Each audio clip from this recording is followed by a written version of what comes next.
자, 그러면 3번 문제 보시죠. 공수상 변경에 관한 다음 설명 중 가장 옳지 않은 것은 뭐냐 이건데요. 정답은 3번이 됩니다.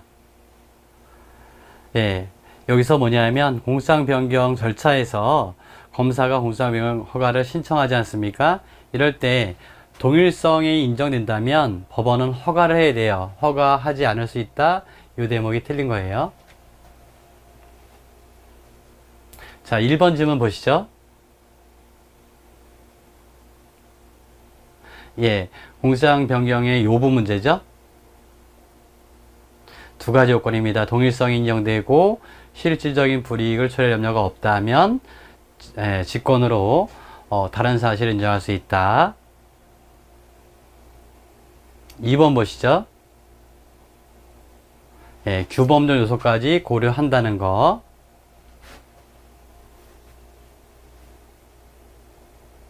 예, 반드시 검사가 공수상 변경을 요구해야 되느냐 이건데 그건 재량이라는 얘기죠.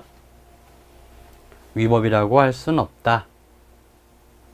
자, 4번 공수상 변경한 다음 설명 중 가장 옳지 않은 것은 뭐냐 이건데 이건 1번 지문이 정답이에요.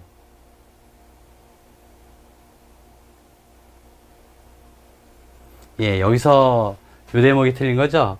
상고심에서 항소심의 판결이 파악이 환송됐다면 그럼 다시 항소심이 계속되는 것이죠. 그렇게 본다면 이 사건은 항소심에 도로 내려온 것이니까 공수상 변경이 허용된다 이렇게 봐야 됩니다. 그래서 허용되지 아니한다 이 대목이 틀린 거고요. 자, 이건 우리가 봤습니다. 경합범 중 일부에 대한 공소의 철회. 이거는 뭐죠? 이거는 공소 취소니까 뭐로 봐야 돼요? 공소기각 결정, 그렇죠. 공소기각 결정을 해야 되는 거죠. 공소기각 결정. 3번.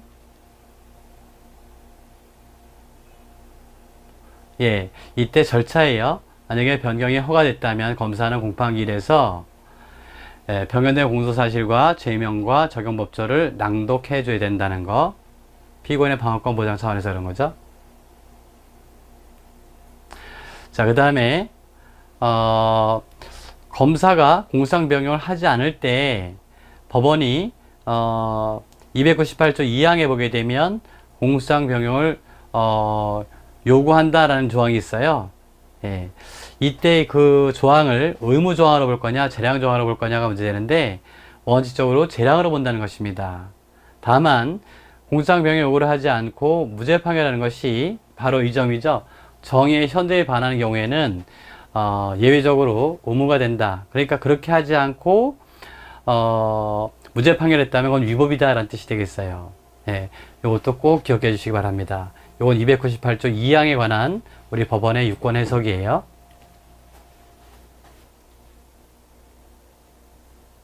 자, 그 다음에 5번 가장 옳지 않은 것은 뭐냐 이건데 이건 2번이 정답이네요. 그럼 1번부터 보죠.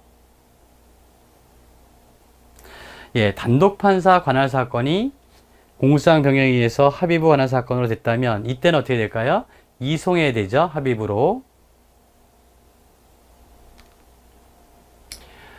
합의부 관할 사건에 관하여 단독판사 관할 사건으로 죄명 적용호조를 변경하는 공소장 병허가 신청서가 제출되면 사건을 배당받은 합의부는 공소장 병허 허가 결정을 한 후 단독판사에게 재배당해야 된다라고 되어 있는데 요건 우리 지난번에 관할관에서 본 바 있어요. 1번의 경우 원래는 단독판사 사건이었는데 공소장 병역으로 합의부가 됐다면은 이송해야 됩니다. 근데 합의부 사건인데 단독판사 사건이 됐을 때 재배당해야 되느냐? 그렇지 않고 합의부 관할에는 아무 변경이 없다. 왜 그러냐면요. 이 점에 대한 조문이 없어요. 네, 조문이 없습니다.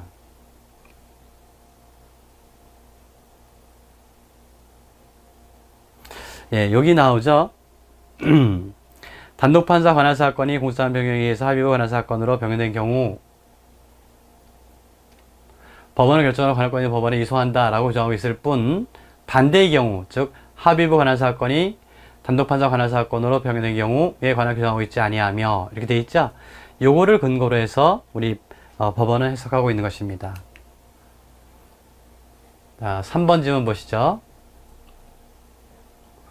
예, 항소심에서도 공소장 변경이 가능하다.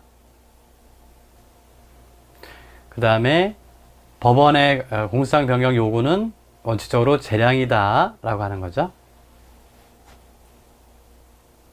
자, 다음 6번 문제. 가장 옳은 것은 뭐냐 이건데요. 자, 정답은 2번입니다. 그럼 1번은 맞았다는 얘기죠? 틀렸다는 얘기죠. 예, 항소심에서도 허용되는 거니까 이거 틀린 거고요. 자, 2번 볼까요?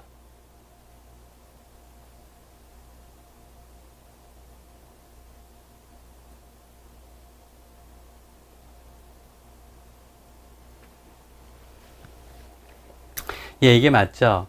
원래 친고죄라고 한다면 고소가 있어야 공소얘기할 수 있는데 이때는 고소가 취소됐으니까 그죠? 이거는 공소 제기가 공소기각 판결로 끝내야 될 사건이에요. 그런데 비친고죄로 공소장이 변경됐단 말이죠. 자, 그렇게 본다면 이건 더 이상 고소가 필요한 사건이 아닌 거죠. 따라서 이럴 경우에는 공소 제기 흠이 치유된다라는 것입니다. 그 다음에 동일성 여부를 판단할 때 사실관계뿐만 아니라 규범적 요소도 고려한다라는 것이고요.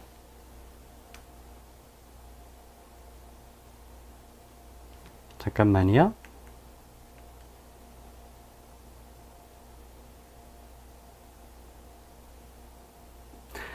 근데 여기서는 안 된다라고 했으니까 틀린 거죠? 고려해서는 안 된다. 이게 틀린 거고. 예, 공소시효의 완성 여부는 변경 시간이라 공소제기 시예요. 우리 앞에서 봤었죠? 자, 그 다음 7번 문제입니다. 다음 설명 중 가장 옳지 않은 것은 뭐냐 이건데 4번이 틀린 질문이에요. 예, 앞서 봤던 것처럼 이때는 공소장 변경을 허가해야 됩니다. 이게 틀린 거고. 자, 1번은 규범적 요소까지 고려해야 한다는 거.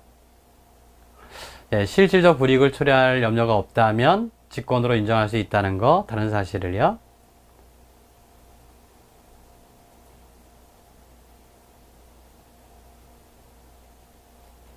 예, 요거는 뭐냐면 공소기각 결정 사유에 대한 해석이에요.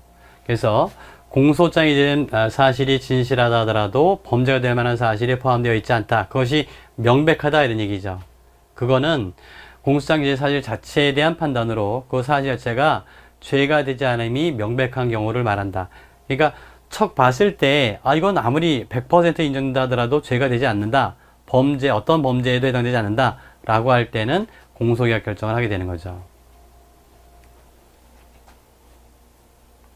만약에 심리한 다음에 그것이 죄가 되지 않는다라고 한다면 어떻게 될까요? 그때는 무죄 판결해야 되는 거죠. 이해하시겠죠? 네. 자, 그 다음에 8번. 공소장 변경에 관한 다음 설명 중 가장 옳지 않은 것은 뭐냐 이건데요. 이거는 1번이 정답입니다. 예, 역시 항소심에서 허용되지 않는다. 이게 틀린 거죠.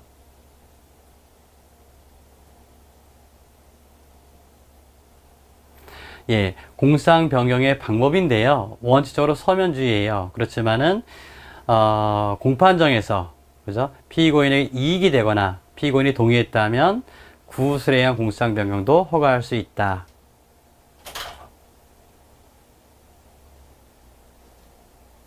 예, 앞서 했던 것처럼 공소장 변경이 허가됐다면 검사는 예, 일정한 사실을 낭독해 줘야 되잖아요. 이거는 공판조서에 반드시 기재해야 된다라는 얘기고요. 또 이것저것 소송 절차, 공판기일의 소송 절차니까 검사가 공소장 변경을 요구했다면 역시 공판조서의 그 취지를 기재해야 된다라는 얘기가 되겠습니다. 자, 다음 문제 볼까요? 9번 문제. 공소장 변경에 관한 설명 중 옳지 않은 것은 뭐냐? 자, 3번이 정답인데요. 예, 법원은 검사에게 공소장 변경을 요구할 수 있어요. 예, 298조 2항입니다. 예, 여기 나오죠?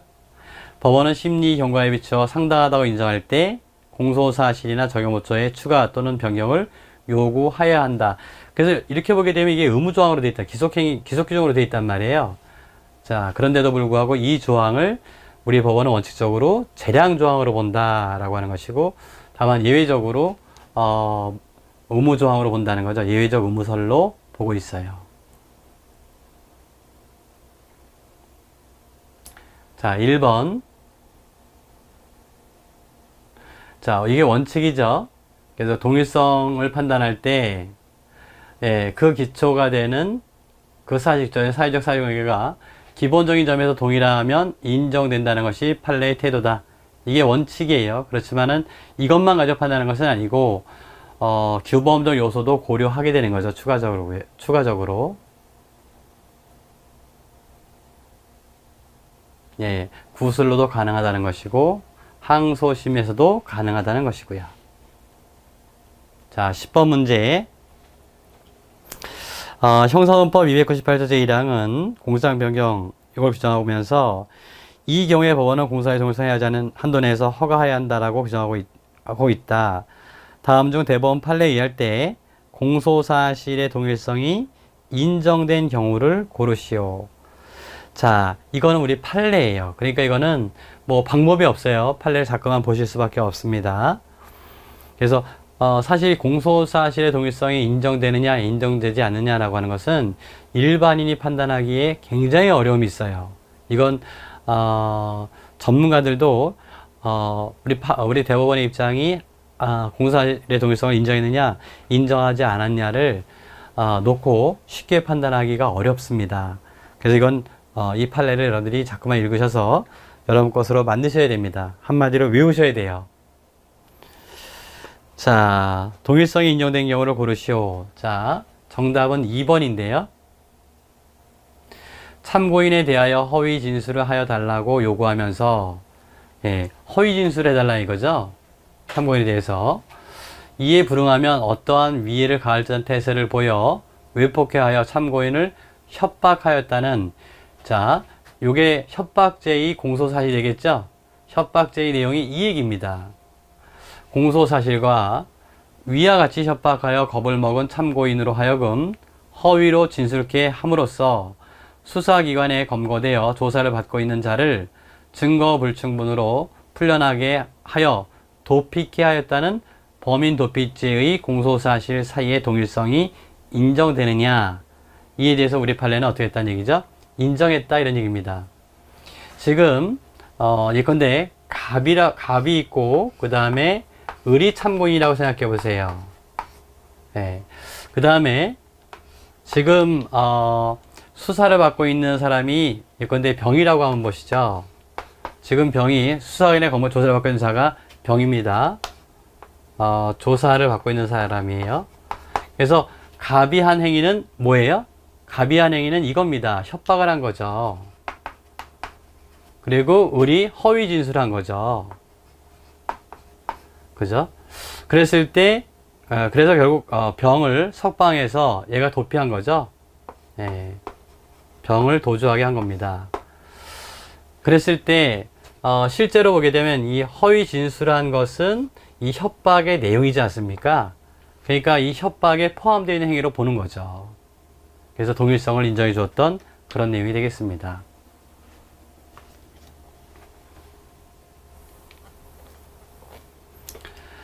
자, 그 다음에 1번. 이거는 인정하지 않았다는 거죠. 금품을 강취하면서 피해자에게 상해를 입힌 후, 강도 상해가 되겠죠. 그 작물을 분배한 경우에 작물 취득죄의 공소사실과 강도상해죄의 공소사실 사이의 동일성. 이건 제가 지난 시간에 한번 말씀드렸던 내용이 되죠. 둘이, 어떻게 보게 되면은, 강도를 해서 강도 상해를 저지르고 그 작물을 나눠 가진 거예요. 둘이 나눠 가졌는데 그 공범 중에 한 사람이 체포된 거죠. 그러니까 자기는 작물을 취득한 거다라고 주장한 겁니다. 그러니까 이 사람이 강도 행위를 한 것인지 여부에 대해서 판단을 확인을 못했던 거죠. 그러니까 그 사실을 밝혀내지 못했던 것입니다. 근데 나중에 공범이 잡힌 거예요. 그래서 이 사람이 강도상해죄의 공범이라는 것을 알게 된 거죠. 근데 만약에 이 작물취득죄로 유죄 판결이 확정됐는데, 자, 그 다음에 사실은 작물취득죄로 1심 판결이 선고되니까 이 공범이 항소를 했어요. 항소를 했습니다. 검사는 항소를 하지 않고. 그런데 그 이후에 같이 강도상해를 저지른 공범이 체포됐어요. 그래서 결국 밝혀진 거죠. 그러니까 이 항소한 이 작물취득죄로 유죄 판결이 선고된 이 사람이 항소를 취하게 됩니다. 그러면 1심 판결이 확정되겠죠. 이게 결과적으로 작물취득죄로 유죄 판결이 확정된 거예요. 그러자 검사가 강도상해죄로 다시 추가 기소를 하게 됩니다. 그러니까 이 사람이 뭐라고 얘기했겠어요? 나는 이미 이 두 사건은 공소사실의 동일성이 있으니까, 왜 그러냐면 이것은 강도로 인해서 취득한 물건을 나눠 가진 것이니까 이 작물취득죄는 거기에 포함된다는 것이죠. 그래서 자기는 이제 이미 확정된 거니까 면소 판결해달라 이렇게 주장했겠죠. 그랬더니 우리 법원이 인정하지 않은 겁니다. 이 사건에서 공소사실의 동일성이라고 하는 것을 단순한 기본적 사실관계의 동일성 가지고 판단하지 말고 규범적 요소를 고려하자라고 판시하는 것입니다. 이 사건이 굉장히 유명한 사건이에요. 그러니까 꼭 여러분들 기억해 주셔야 됩니다. 그래서 작물취득죄와 그 다음에 강도상해죄는 동일성을 인정하지 않았다, 이런 얘기입니다. 자, 그 다음에 3번, 큰 소리로 떠들거나 노래를 불러 이웃을 시끄럽게 한 경범죄 처벌법 위반죄의 공소사실과 같은 시각, 장소에서 노점상 자리 문제로 다투던 중 흉기로 피해자의 다리 부위를 찔렀다는 폭력행동 처벌하는 법률 위반 죄의 공소사실. 여기서 보시게 되면 하나의 행위는 뭐냐면 큰 소리로 떠들거나 노래를 불러서 이웃을 시끄럽게 한 이 자가 또 같은 시간 같은 장소에서 노점상 자리 문제로 다투던 중 피해자의 다리를 찌른 거예요. 이 둘은 기본적 사용의 동일성이 있다라고 보기 어렵겠죠. 비록 시간적으로는 근접하지만 그래서 이거 동일성 인정하지 않았던 그런 내용이 되겠고요.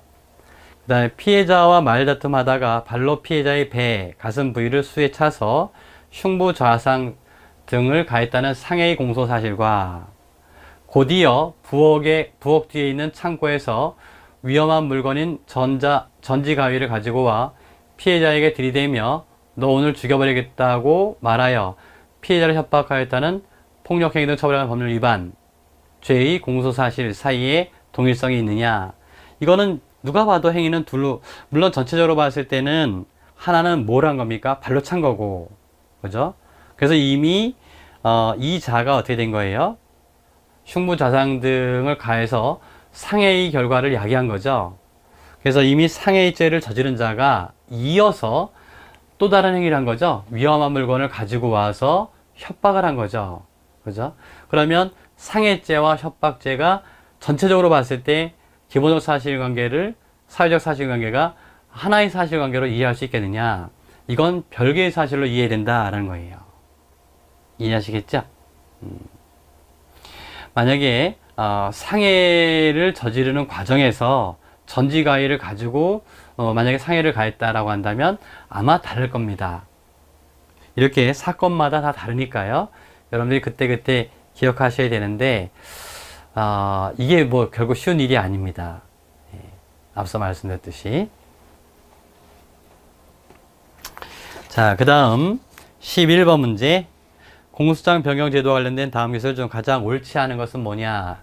자, 정답은 4번이 됩니다. 자, 그러면 나머지는 맞다는 얘기죠?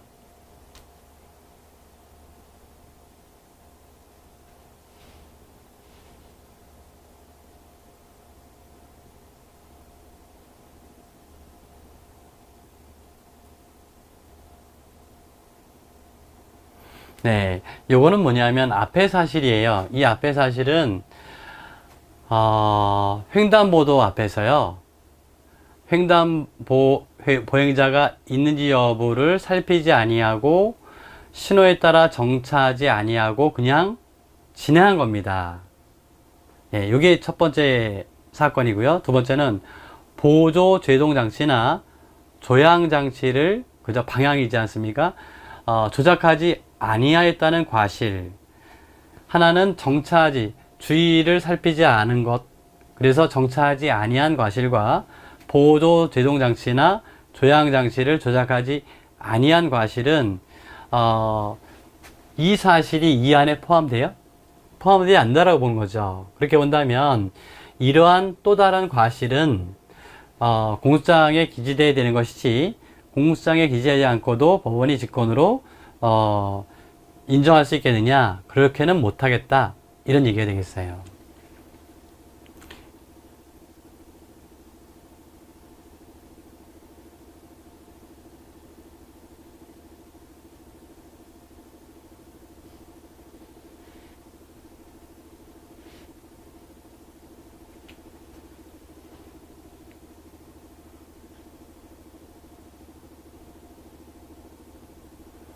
예. 자,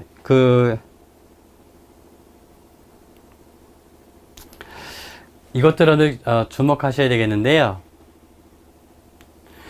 여기 보시게 되면 강제추행치상죄죠.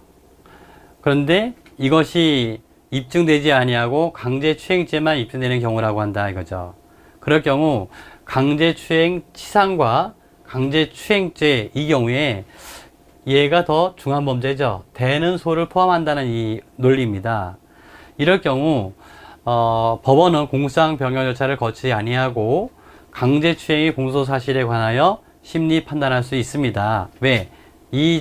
이것이 작은 사실, 즉 이 강제추행 치상죄에 포함된 사실이기 때문에 그때 강제추행죄에 대한 고소를 취소한 사실이 인정됨에도 강제추행 치상죄의 증명이 없다 하여 무죄를 선고할 것은 아니다라는 얘기입니다.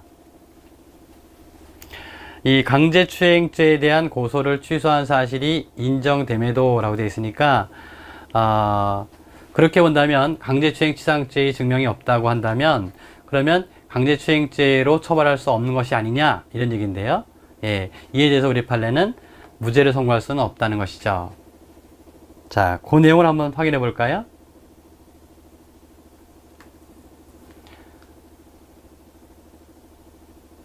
예, 우리 판례의 세부적인 내용은 자세한 내용은 나와 있지 않습니다만 같은 취지의 같은 내용의 설시입니다. 어쨌든 이 핵심은 바로 이 대목이에요. 공소죄에 대한 강제추행 치상죄가 입증되지 않고 강제추행죄만 입증됐다면 법원은 공소장 변경 절차를 거치지 않고도 강제추행 공소사실에 관하여 판단할 수 있다는 것입니다. 이 대목을 기억해 두시기 바랍니다.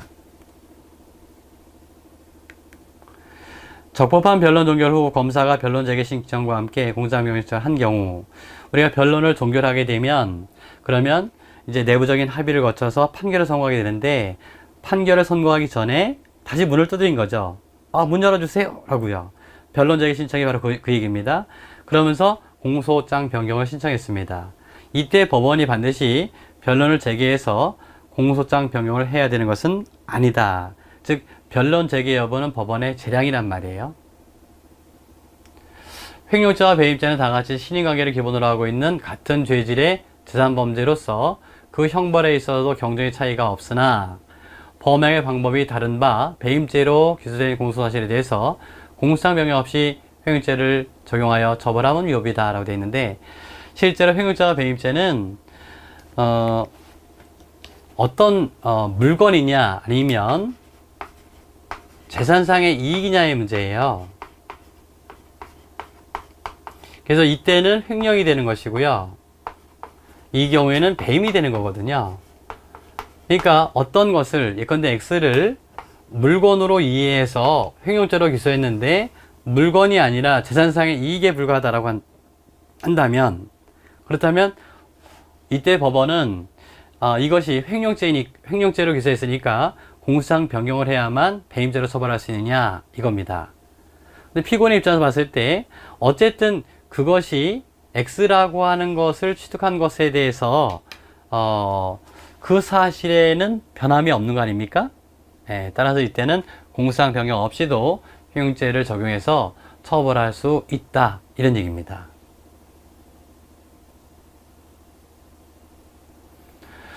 자, 그 다음에 12번. 가장 틀린 것은 뭘까? 이건데요. 예, 2번이 틀렸어요.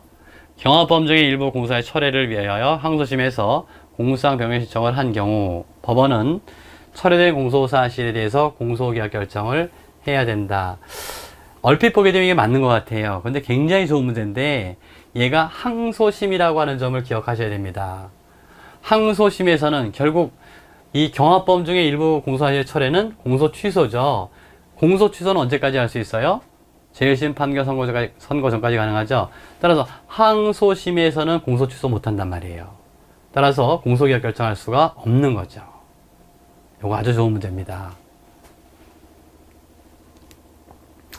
자, 1번 우리가 앞서 봤던 지문이 되겠고, 예, 낭독해야 된다는 거 우리가 봤고요.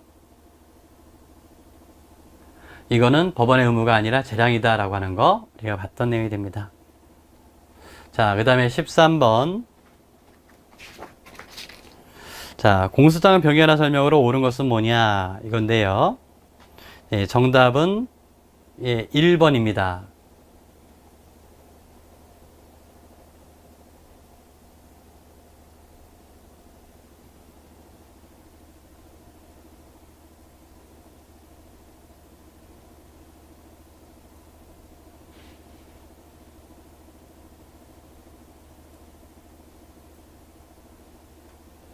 예, 참 어려운 판례죠. 지금 공직자 후보 추천과 관련해서 금품을 수수하였다. 이런 공소사실인데요. 조사해 보니까 금품을 수수한 것이 아니라 금원을 저리로 대여해 줌으로써 그 저리만큼의 금융 이익을, 재산상의 이익을 수수한 거다라는 얘기죠. 예. 자, 그렇게 봤을 때 내가 돈을 받아서 꿀꺽한 거냐 아니면 빌린 거냐, 이거는 분명히 차이가 있는 것이죠. 예. 그랬을 때 피고인의 입장에서 봤을 때는 금품을 수수했다라고 했을 때 뭐라고 얘기했습니까? 나는 금품을 받은 것이 아니다. 내가 좀 속된 표현으로 먹은 것이 아니다 이런 얘기죠. 나는 빌린 거다. 예. 그랬음에도 불구하고 그 금원을 대여함으로써 금융상의 이익을 상당한 재산상의 이익을 수수하였다. 그 정도의 네가 이 재산상의 이익을 얻은 것이 아니냐라고 하는 것을 공소장 변경하지도 않고 인정하는 것은 잘못이란 얘기입니다. 왜냐하면 이 점에 대해서는 그죠? 피고인이 충분한 방어권을 행사하지 못했다라고 우리 판례는 보고 있는 거예요. 근데 일견 봤을 때 그러한 금품의 수수가 아닌 재산상의 금융상의 이익을 얻은 것이라고 한다면 분명히 피고인의 입장에서 봤을 때는 그렇게 주장할 여지도 있죠. 그런데 이것이 정당의 공직자후보 추천 관련해서 금품을 수수했건 아니면 그 금융이익 상당의 재산의 이익을 수수했건 그 사람의 입장에서 봤을 때는 예, 자기의 지위를 지키기 위해서는 모두 부인해야 될 사항이란 말이죠. 그렇죠? 그러니까 제가 좀 전에 말씀드렸던 것처럼 내가 금품을 수수한 것이다, 수수를 하지 않았다라고 주장할 겁니다. 피고인은. 제가 얘기했던 것처럼 아니다, 그것은 수수한 것이 아니라 금융상의 이익을 얻은 것에 불과하다라고 주장하지는 않았을 거란 말이에요. 그죠? 따라서 일견 봤을 때 보게 되면 둘이 다 같은 기본적 사실관계가 같은 것으로 이해할 수 있는데, 아마 이거는 이 사람이 정당 후보자 추천과 관련된 어떤 지위, 이것 때문에 이 두 개의 사실이 기본적 사실관계의 동일성이 있다라고 일견 보여짐에도 불구하고 공소장 변경 없이는 인정할 수 없는 사실로 본 것 같습니다. 자, 그럼 나머지는 틀렸다는 얘기죠. 2번은 어디가 틀렸을까요? 예, 이때는 공소장 변경 절차가 가능하지 않은 거죠. 수개의 공소 사실이니까, 예, 경합범 관계에 있으니까 이거는 공소장 변경이 아니라 공소 취소가 되는 거죠.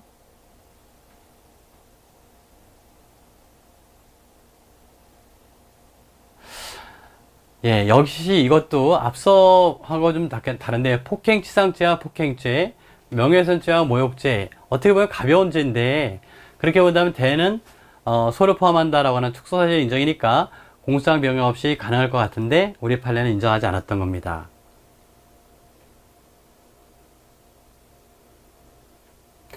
성명 모형 소송에 의해서요. 예, 이거는 공소장 변경 절차가 필요하지 않죠.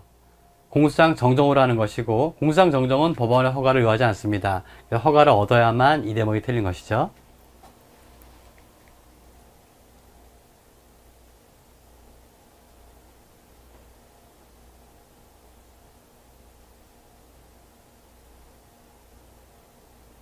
자, 그 다음에 14번. 공소장의 변경에 관한 설명으로 옳지 않은 것은 뭘까? 이건데, 1번이 틀렸죠.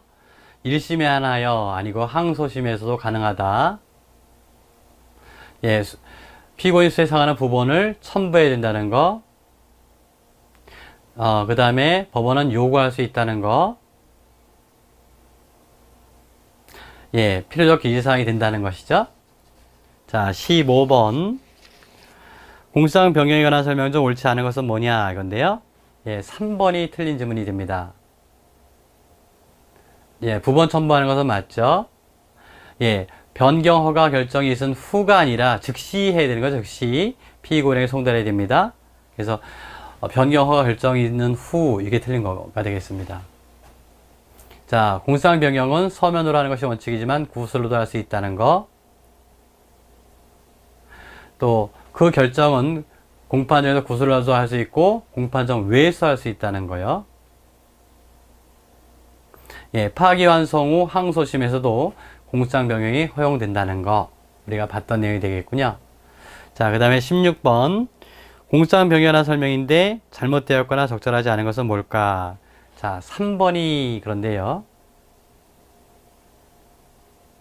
여기죠. 항소심에서는 할 수 없다. 이게 틀린 거죠. 맞죠. 이거는 조문이 그대로 298조 1항이 되겠네요.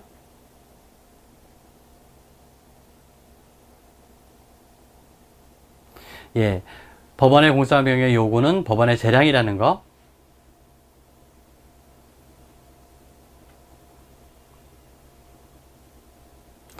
강도죄와 공갈죄. 강도죄와 공갈죄는 죄질을 달리한다. 즉, 규범적 요소를 고려하는 겁니다. 그래서 강도상해 교사죄의 공소사실을 공소장 변경 절차 없이 공갈교사죄로 처단할 수는 없다. 이것도 우리 판례니까 기억해 두시기 바랍니다. 자, 그 다음에 공판 준비 절차로 넘어가도록 하겠습니다. 자, 먼저 1번 문제, 공소장 부본 송달에 관한 설명 중 옳지 않은 것은 뭐냐? 공소장 부본 언제까지 송달해야 돼요? 재료 공판기일 전, 5일 전까지는 송달해 줘야 되죠? 자, 그런 내용이 될 것입니다. 자, 정답은 1번인데 5일까지 공소장 부본을 송달해야 하나? 5일의 유효기간을 두지 아니하고 공소장 부본을 송달한 경우에도 피고인이 이의하지 아니하면 하자가 치유된다. 자, 여기서 뭐죠? 옳지 않은 거요? 이거 1번은 맞는 질문이 되죠? 깜짝 놀랐습니다. 그래서 공소장 부본의 하자, 즉 책문권의 포기가 되는 거죠. 2번이 틀린 질문이 되는군요. 불구속 피고인의 경우 타인을 송달 영수인으로 신고하더라도, 이건 우리 송달에서 봤네요. 공소장 부본은 누구에게? 당연히 송달 영수인이 되는 거죠. 피고인 본인에게가 틀린 거네요.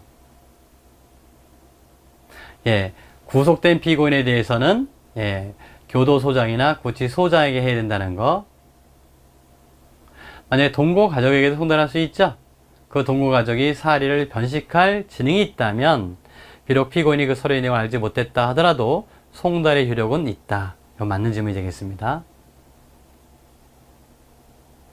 자, 다음 2번 공소장 부본 송달에 관한 설명 중 틀린 것은 뭐냐 이건데요. 정답은 3번이 정답이 됩니다.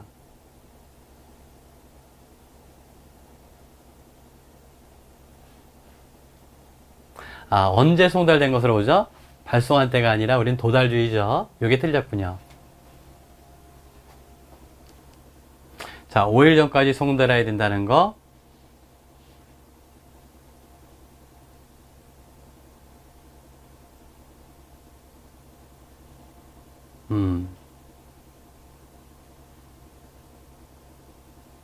예, 불구속 피고인의 주소가 특정되지 않을 때의 조치예요. 재판장이 검사에게 주소 보정을 요구하도록 재판장에게 보고해야 한다는 거죠. 이건 여러분들 잘 기억하셔야 되겠습니다.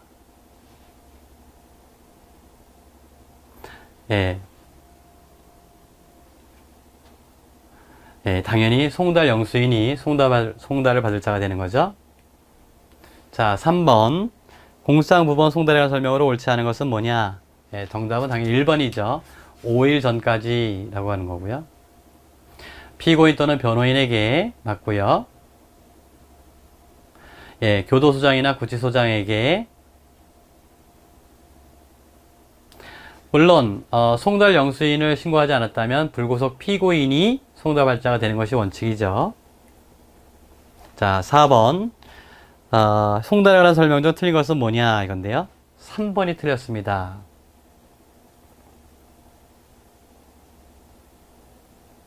예, 이건 기억하셔야 되죠. 요 조문을 한번 확인해 보셔야 되는데 공판기일 출석을 위한 법인의 대리인 인도 공수장 부번을 송달받을 자가 된다. 자, 원래 법인의 경우에는 대표가 공수장 부번을 송달받을 자가 되는 거죠. 원칙적으로요. 그래서 그 대표 대신에 예, 공판기일을 출석하는 대리인이 있다면 대리인이 공수장 부번을 송달받을 자가 되는 것은 아니죠. 자, 확인해 볼까요? 3번. 피고인이 법인인 경우에는 대표자에게, 그죠? 대표자에게 송달해야 됩니다. 만약에 공판기일 출석을 위한 법인의 대리인, 즉 276조 단서, 예, 또 경미사건 피고인의 대리인은 공수장 부번을 송달받을 자가 될 수 없다. 이 얘기입니다. 그래서 대표자와 대리인은 구별해 주셔야 되겠어요.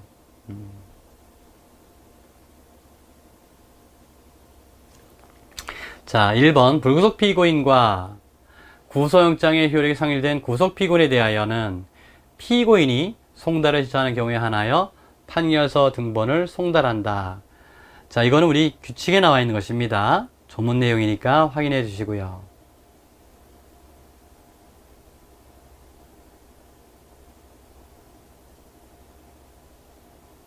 예, 이건 우리가 누가 송달이 되느냐라는 것이죠.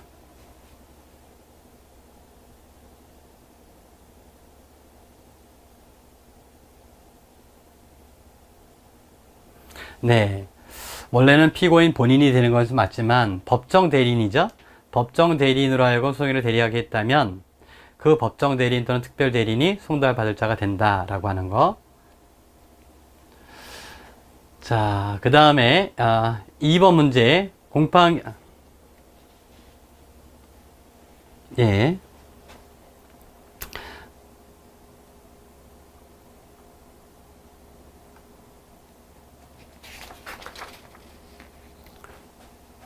잘못됐나요? 네, 여기죠. 공판기일의 지정과 변경이죠. 1번 공판기일의 피고인 소환에 관한 설명 중 옳지 않은 것은 뭐냐? 예, 이 문제 맞죠? 예, 정답은 2번입니다.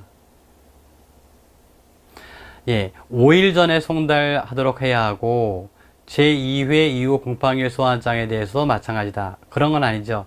제2회 이후 공판기일 소환장은 몇 시간 전이에요? 예, 12시간 전에 송달하면 됩니다. 마찬가지다가 틀렸군요. 예, 소환장 원본을 송달해야 되는 것이고 예, 공수장 부본이 송달되기도 전에 제1공판기일 소환장부터 송달돼서는 안 되겠죠. 예, 순서가 바뀌면 안 됩니다. 예, 피고인이 어느 특정 기일에 출석하겠다는 서면을 이미 제출했어요. 이때는 소환장의 송달과 동일하기 때문에 다시 소환장을 보낼 필요는 없는 거죠. 예. 자, 그 다음에 2번 공판기일의 피고인 소환에 대한 설명 중 가장 옳지 않은 것은 뭐냐 이건데요. 정답은 3번이 됩니다.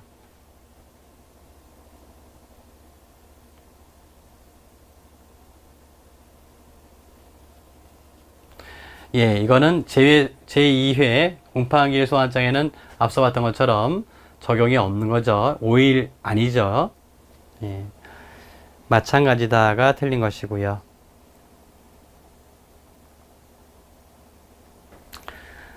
자, 12시간 기억하실 겁니다. 피고인에게 소환장 송달해야 된다는 거. 예, 2번도 우리 위에서 봤던 질문이 되겠고, 예, 4번도 맞는 내용이 되겠죠. 구금된 피고인에 대해서는 교도관에게 통지하여 소환하여야 하므로 소환장을 발부하여 송달할 필요는 없다. 자, 그 다음에 3번 문제. 공판 준비에 관한 다음 기술 중 가장 옳지 않은 것은 뭐냐? 예, 맞죠. 1번, 앞에 지문은 맞죠. 공판기일을 변경할 수 있죠. 예, 이 기각한 명령은 예, 송달할 필요가 없습니다. 요게 틀렸군요.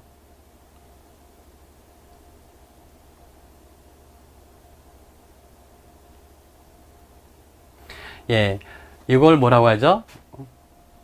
공판 준비에 공판 기일 전이라도 피고인 또는 증인을 신문할 수 있다.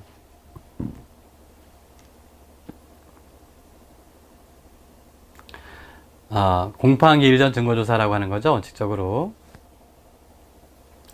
이때, 검증, 감정, 번역도 명할 수 있다는 거. 3번은 봤던 내용이 되어 있고요. 예, 공수장 부번을 송달받게 되면 7일 이내에 뭐래 돼요? 예, 거기에 대해서 답변서죠. 의견서를 법원에 제출해야 합니다. 만약에 진술을 거부하는 경우에는 취지를 기재하는 의견서를 제출해야 된다. 저는 이제 답변서라고 했는데 의견서, 예, 이렇게 정확히 기억하셔야 되겠습니다. 자, 그 다음에 4번 문제가 되겠습니다. 피고인 소환장에 대한 설명 중 가장 옳지 않은 것은 뭐냐 이건데요. 예, 3번이 틀렸죠.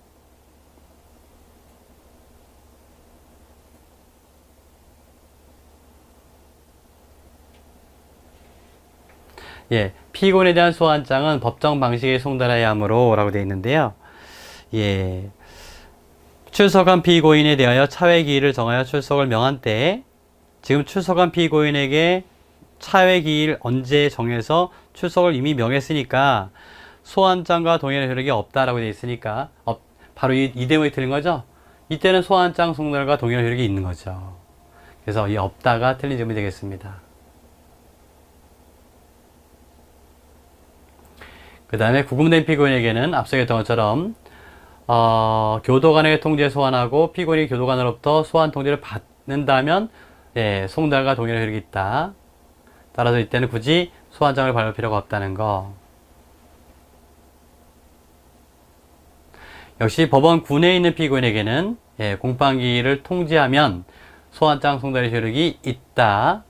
예, 이때 통지의 권한은 법원 사무관에게도 인정된다는 것. 예, 소환장의 기재 방식이 되겠어요. 자, 그 다음에 5번 문제. 제1의 공판기일의 지정 및 소환에 관한 설명 중 가장 적절하지 못한 것은 뭐냐 이건데요. 이건 3번입니다. 자, 이거 특정 일에 출석했다라는 서면을 제출하겠다면 어떻게 되죠? 소환장의 송달과 동일력이 있다는 거죠. 없으므로 이게 틀렸네요.